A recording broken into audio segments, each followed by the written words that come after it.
Achinjiru kullaki dubbicha isa dhugaatiin fafaayamanii uffatas dhiigolicha naddeeffatanii injiraatuun gammadanii. Hordoftoonni doonii miidiyaa nagaan waaqayyoo bakka isin jirtanitti hunduma keessaniif haa baay'atu.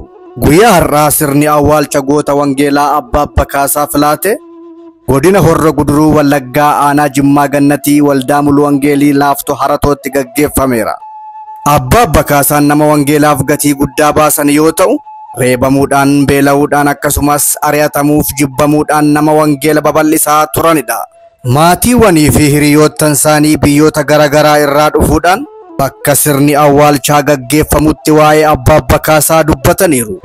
Achinjiru kullaki dubbicha isa dhugaatiin fafaayamanii uffatas dhiigolicha naddeeffatanii injiraatuun gammadanii.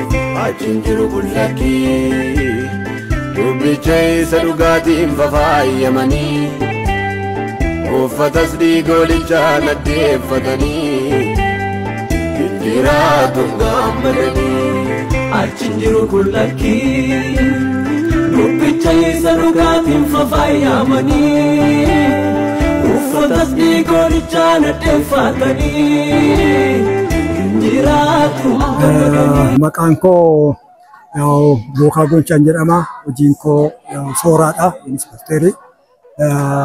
Kanan dhufe naannoo magaalaa Fincuuaati. Kan sababiin ani dhufeef immoo obboleessi keenya kun goota amantii kan ta'e Bakaasaa Filaatee waan boqotaniif egaa yoo gadda isaanii kana hirmaachuudhaan illee Bakaasaa Filaatee iyyuu inni nama salphaa miti.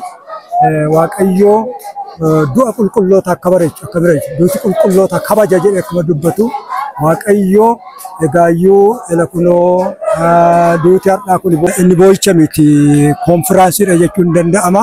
Waaqayyo immoo nama hin qaanessu kunoo akkuma sagalee isaa keessatti dubbate du'a obboleessa keenya boqochuu obboleessa keenya bareechee Waaqayyo eebbise.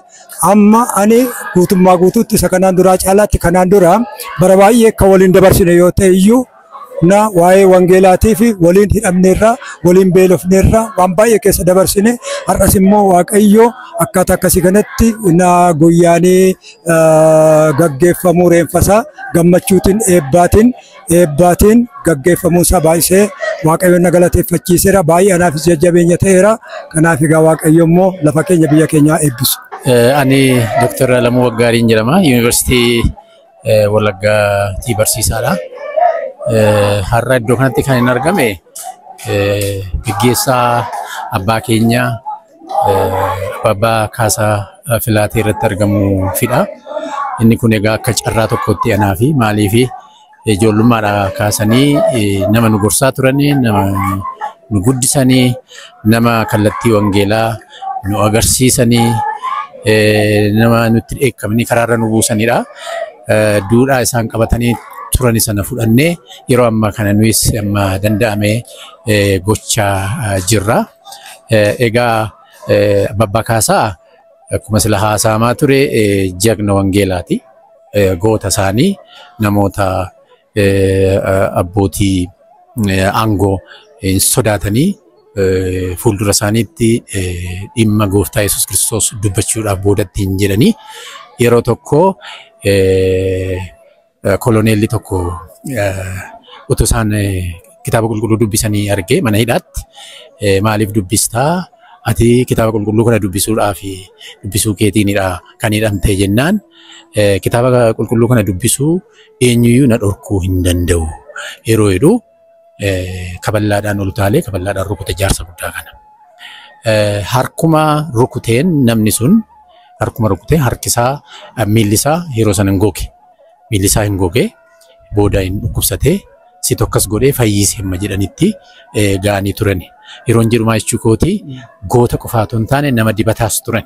Nama dibataa isaan ari'achuudhaaf namoonni yeroo walitti qaban qabaman waan hamaa irratti hojjechuu yeroo barbaadan isaan hin kadhatu waaqayyo taatee wayii tokko uumeetu battaluma sanatti jechuudha. Fakkeenyaaf nagaa eegduu jedhama Abiyoot Xibbaqaa jedhama bara Dargii isaan qabee iddoo walgahii tokko yeroo isaan geessu isaan irratti ajandaa qabatanii irratti haasa'uuf yeroo jalqabanii namichi sun namni isaan geesse sun hin kufee dhukkubsatee hin kufee achi booda wantichi hin irraanfatame. Torbanitti qabame. Torban sanattis waan biraa uumame. Kanaaf bakka isaan jiran hin kadhatu nama cimaadha waan ta'aniif yeroo hundaa kominikeeshinii gooftaa wajjin qabu waan ta'eef waaqayyo dinqiidhaanis isaan hordofaate ture jechuudha. Egaa amma kana waan baay'ee haasofne irraa gaggeessaa akkasii kana ani karaa koo argee hin beeku. Baay'ee kan namatti toludha. Lallabni lallabame kuni uummanni fagoodhaa deemee dhufe kuni darbee immoo yaadni isaaniif kennamaa ture kuni baay'ee kan namatti toludha. Namni hundi waa'ee gaarummaa isaaniitti haasaa ture. Akkasuma yoo yeroo biyya lafaa kanarra jirru yeroo jiraannu waaqayyo yeroo nuu kenne kanatti hojii gaarii yoo hojjenne dhalootaaf fakkeenya yoo taane akkasuma waaqayyo du'a keenya illee bareecha jechuudha. Kanaaf baay'ee natti toleeranii baay'ee na gammachiiseera. Har'a naqamtee ka'ee dhufe irratti argamu kun baay'een gammadee dhufuu kootiin immoo baay'een eebbifamee isinillee eebbifama. Maqaan koo Paaster Biraanuu Tafarraan jedhama.